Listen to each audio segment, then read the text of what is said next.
Hi, my name is Darian and I am going to play with some makeup today and discuss Lawrence Singleton and Mary Vincent. So stay tuned if you're ready for some crazy tea. Okay, so one afternoon in California, Mary Vincent was hitchhiking back home to Nevada. She was homesick. She had ran away from home because her parents were going through a divorce and she just needed some time alone to think. So she started hitchhiking and was picked up by a man in a blue van. A little backstory on Mary is she was a dancer. She had worked on stages in Las Vegas, Australia, and Hawaii.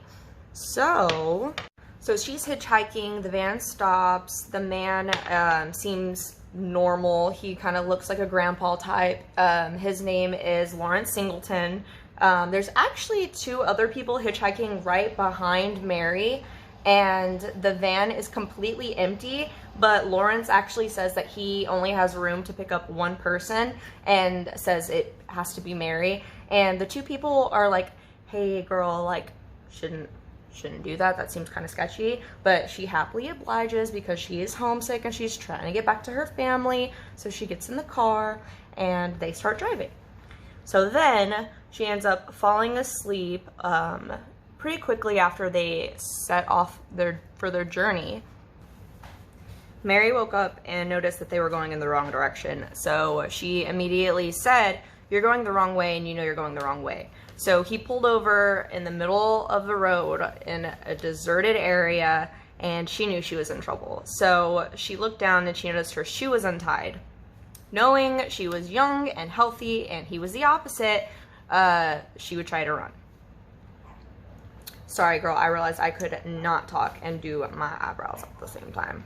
So anyway, Mary gets out of the passenger side of the car and leans over to tie her shoe.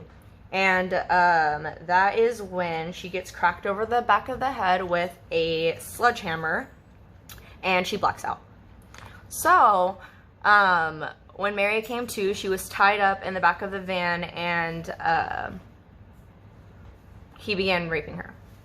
He raped her 6 times and then fell asleep. So now Singleton is sleeping. Mary is completely tied up, so she's just stuck there with him sleeping. She cannot get away at all.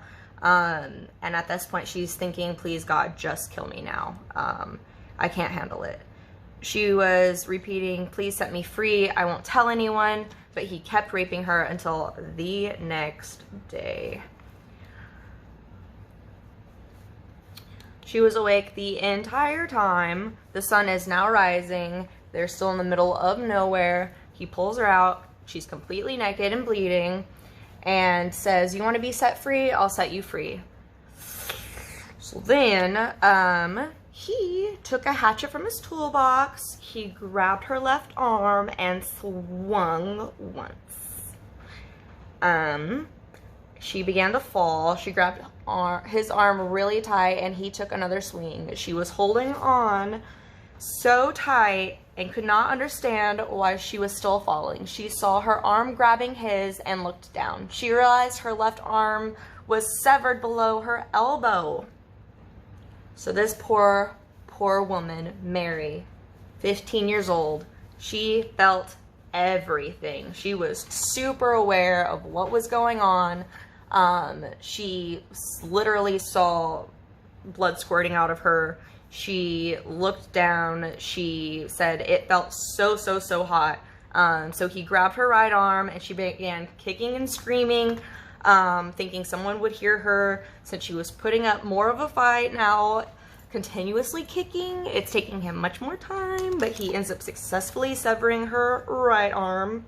And as she laid there bleeding, she's watching him and he's doing this crazy like flicking motion with his arm, and she realizes that her hand is still extremely tightly clinging onto his arm and he's trying to get her hand off his arm, and she's watching it while she's on the floor bleeding out.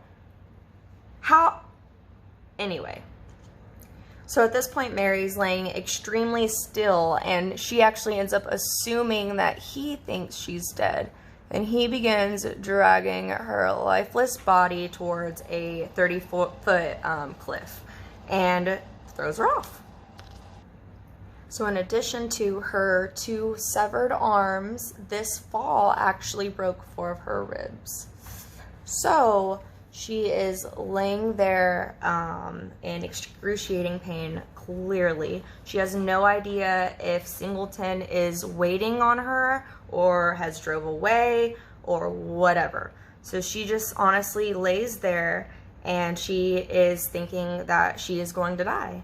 And then she hears a voice in her head, and she's like, no, I cannot die here. Actually, what she says is, she says she felt so cold and so tired and just wanted to go to sleep.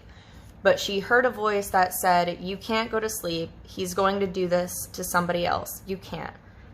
Let that happen. You can't let that happen. So Mary ends up shoving her nubs into the dirt to try to make like a mud compress to stop the bleeding, or to slow the bleeding, obviously, because she's got hacked off limbs and you can't really stop that bleeding with mud. But to slow it, super duper smart. What a 15-year-old comes up with that is impressive. Would have never. That's awesome.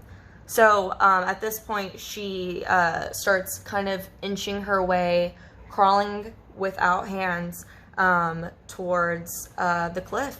By the time she made it up the cliff, it was pitch black outside. The only light source she had was the moon and the stars. So she also heard somewhere off in the distance traffic, so she focused on following that noise. It now becomes daylight, and the first car that she sees is this like red sports car with these 2 gentlemen in it. She's in the middle of the road. She's like obviously kind of flailing her nub. She said she looks like she's from a horror movie.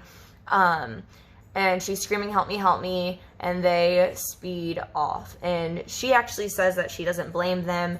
That would be a really tough situation to obviously drive up on. And, I mean, I blame them. That's horrifying. I mean, yeah, it would be a horrifying sight, but you've gotta help people. Good Lord. Anyway, so she keeps walking in the middle of the road, walking, of course, to the sound that she's hearing, and another car actually ends up driving up. It's not a car, it's a truck. So this truck actually stops. She's screaming help, and it's a couple on their honeymoon, and they, crazy enough, missed their exit and were on this random weird back road that she just happened to be on. They stopped. They helped her into the truck, and she said that they sped away so fast that she seriously heard the tires peeling out. They were so concerned and so helpful. And they raced for a oh my God, they sped and got to a payphone and was able to contact the authorities and able to get her help.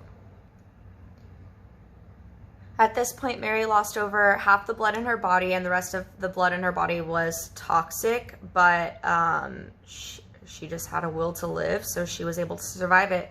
10 days later, they ended up catching Lawrence Singleton and arrested him and charged him with rape and attempted murder.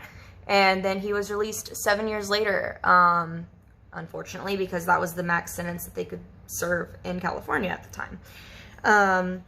Actually, in the courtroom, when Mary had to pass by him after the testimony, they were just inches away, and Singleton actually told her, if it's the last thing I do, I'll finish the job.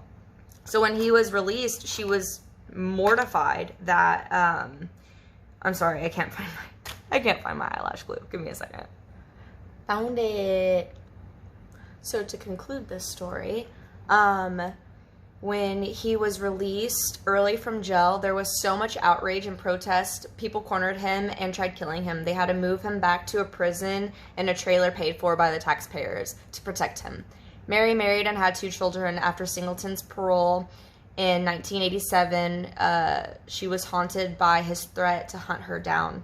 In 1997, Singleton murdered a woman in Florida and was sentenced to death, but wasn't executed because he died of cancer. Mary felt robbed of her opportunity of understanding what was going on in his mind, but seeing how relieved her two sons were ended up being enough closure for Mary, and they didn't have to worry anymore. So, in conclusion, that is by far my favorite kind of morbid story. It is an I survived. I love that she didn't get murdered. I love that she had the will to stay and fight, and she, at 15 years old, was so smart to know to shove her arms, and like, just the instincts to live is just so incredible and amazing to me. That is the most like powerful, sad, traumatic story that I've ever heard, and it's so amazing she survived and was able to tell it. And it's awesome that you know, people ended up running him out, and there's a little bit more to that part too, but it's long. Yeah, the whole thing is extremely terrifying and traumatizing, and it's my least favorite thing. So yeah.